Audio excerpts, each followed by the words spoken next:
Qui c'est, Jo? Ouais, ça c'est quand je faisais les cours de chinois. Puis à droite, c'est à Las Vegas. À droite, c'est mon fils, enfin mon grand-fils Samuel.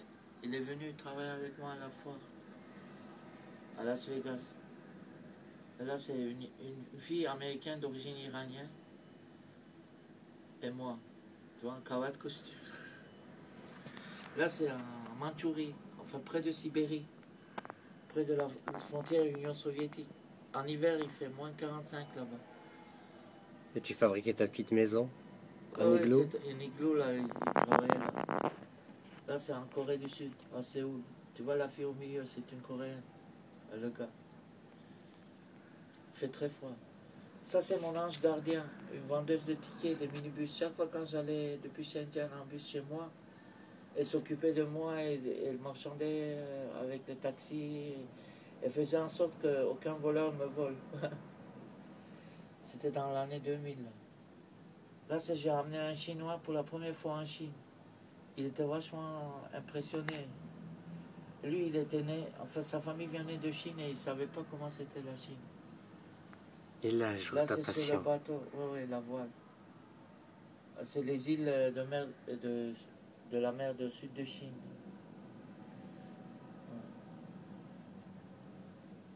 Tu drives. Et là, Jo. Quelle histoire. Ah ouais. Là, c'est à Stockholm. La femme qui est enceinte, c'était la petite amie d'un ami à moi d'Istanbul.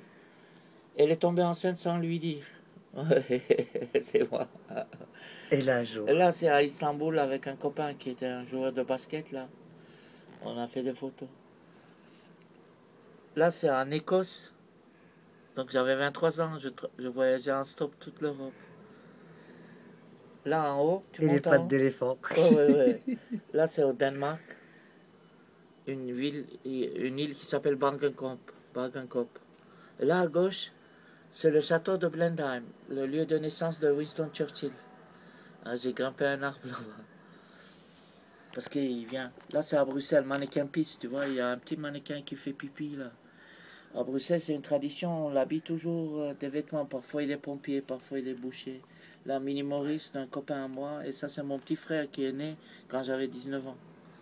Là, il avait 2-3 ans. Et là. Ça, c'est mon fils dans l'atelier de peinture sur soie, on faisait. Donc, je maîtrise bien cette technique-là, qui est traditionnelle. Comment on peut peindre la soie pour faire même les écharpes pour les femmes. Mais individuelles. Ça, c'est mes deux fils qui sont venus me visiter. Donc, ils avaient. Ça, c'était à l'an peut-être 95. Maintenant, lui, il a 34 ans, donc il est né en 77. Lui, il est né en 80. Maintenant, ils sont des grands gamins. Et maintenant, Jo. Là, c'est moi, ici. Et c'est mes tableaux. Ce sont tous les originaux, là.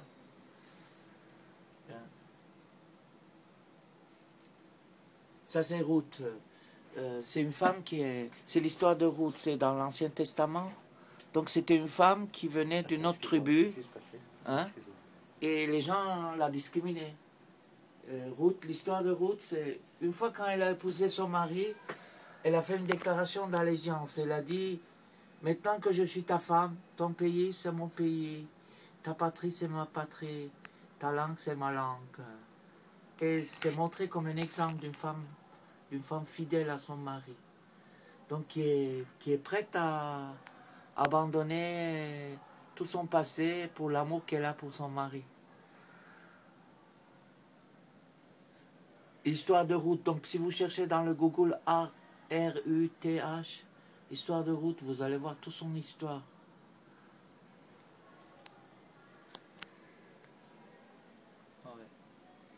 Ça, c'est devant le mur de lamentation. Jérusalem. Jérusalem, oui. En fait, c'est... Sur le mur, il y a le Messie de l'Aqsa.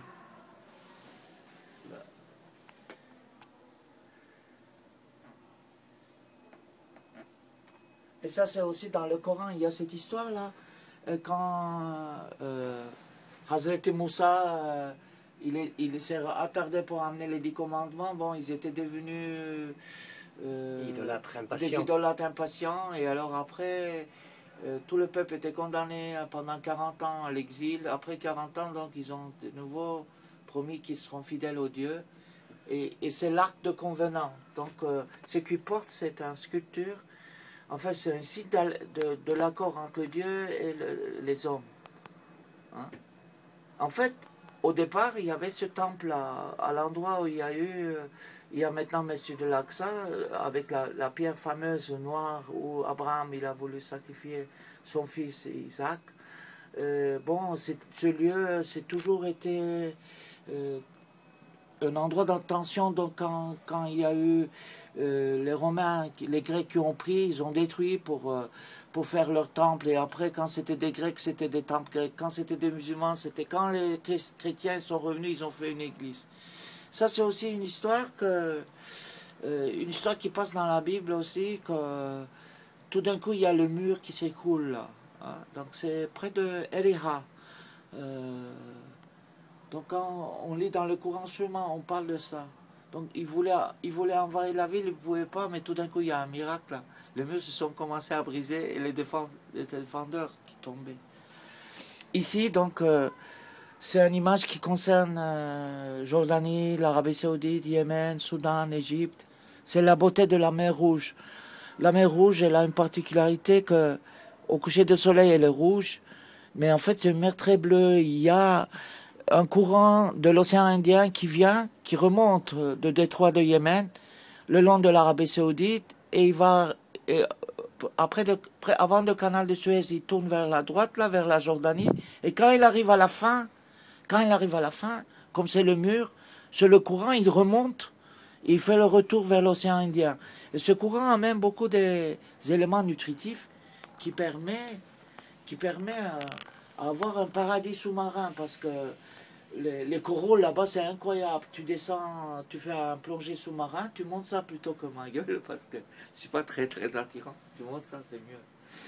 Et alors là, tu montes, tu plonges, il n'y a aucun poisson. Si tu as un petit bout de pain, tu commences à lancer des miettes. Tout d'un coup, tu es entouré par les poissons, mais de couleurs incroyables. Donc on dirait que le Dieu a puni la terre, mais il a créé le paradis sous la mer. Et ça, c'est la beauté de la mer Rouge. Et on appelle la mer Rouge parce que les montagnes là-bas contiennent une base de cuivre. D'ailleurs, il y avait, du temps du roi Salomon, il y avait une grande mine de cuivre. Et les montagnes sont cuivreuses au coucher de soleil. Alors, toutes les montagnes deviennent rouges, le ciel devient rouge et la mer... C'est la réverbération qui fait ça. Oui, la réverbération. C'est un endroit, bon ici, prochaine fois, j'ai plein de tableaux. Alors j'ai un projet comme ça, de faire des tableaux de tous les pays, mais en petite taille. Tu vois, je vais peut-être trouver un truc aussi. Moi, je faisais des trucs pour la religion. Tu vois, par exemple, je vais commencer comme ça, juste au hasard.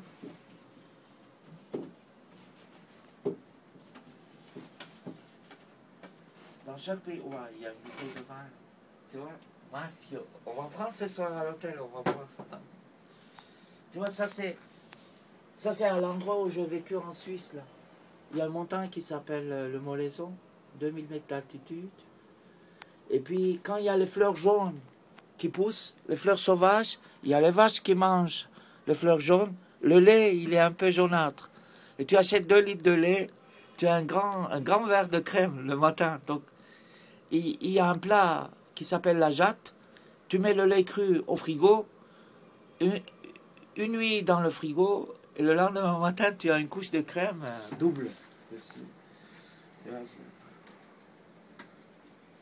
Ouais, ça c'est la vieille ville de Jérusalem. Il y a les arches, enfin, j'ai toute la Terre Sainte, j'ai des tableaux. Ce sont tous des originaux. Alors mon projet c'est faire les mêmes choses. J'ai plein de projets, mais j'ai pas le temps de le faire. Faire un projet pays par pays et faire peindre ça aux enfants. Et à Hong Kong, faire un centre. Enfin, j'ai écrit là-dessus.